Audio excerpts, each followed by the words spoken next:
బుక్తో ఒక చిన్న హ్యాంగింగ్ బుట్ట లాంటి ఒకలాంటి ఫ్లవర్ లాంటిది వస్తుందండి. ఆ షేప్ చేసుకుందాం. అది ఈజీగా చేసుకోవచ్చు కదా, ఎవరైనా చేసుకోవచ్చు. అందుకనే ఎవరైనా కావాలనుకుంటే ఇట్లా చేసుకుంటారు కదా అని చూపిస్తున్నా. అది ఇటు కొన్ని పేపర్స్ ఇట్లా మడుచుకొని, అటు కొన్ని పేపర్స్ ఇట్లా మడుచుకొని, అట్లా వాటి మధ్యలోంచి ఊలంతా తీసుకొని ఇట్లా మంచిగా కరెక్ట్గా చేసుకొని మూడేసుకుందామండి. మూడేసుకొని గట్టిగా కట్టేసుకుందాం. కట్టుకొని మనం హ్యాంగింగ్ చేసుకుని సరిపడా కట్ చేసుకొని అట్లా డ్రాయింగ్ చేసుకుందామండి. కొంచెం చిన్నగా గీయాలి, నేను కొంచెం పెద్దగా గీసిన.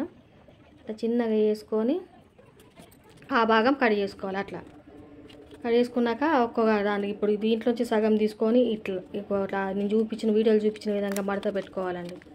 సగం తీసుకొని ఒక్కొక్క పేజీ ఒక్కొక్క పేపర్ అట్లా మడత ఏ షేప్లో మడత పెట్టినామో ఆ షేప్లో అట్లా మడుచుకుంటా రావాలి.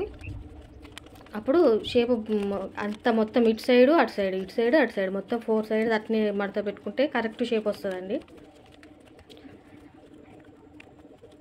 మీకు ఈజీగా చేయొచ్చనే చెప్తున్నాండి. కాకపోతే మడవడానికి కొంచెం టైం పడుతుంది. మొత్తం మడుచుకుంటే చాలా బాగుంటుందండి. ఇంట్లో హ్యాంగింగ్ చేసుకుంటే చాలా బాగుంటుంది. ఈజీగానే కదా, నోట్బుక్ పేపర్స్తో ఏమాత్రం ఖర్చు లేదండి. ఎవరైనా చేసుకోవాలంటే చేసుకోండి, బాగుంటుంది. మీకు నచ్చుంటే కనుక నా ఛానల్ సబ్స్క్రైబ్ చేసుకోండి ఫ్రెండ్స్, ప్లీజ్. అట్నే ఒక లైక్ కూడా కొట్టండి. మీరు కొడితే వేరే వాళ్ళు కూడా చూస్తారు, వాళ్ళకు కూడా నచ్చితే చేసుకుంటారు. ప్లీజ్ అండి.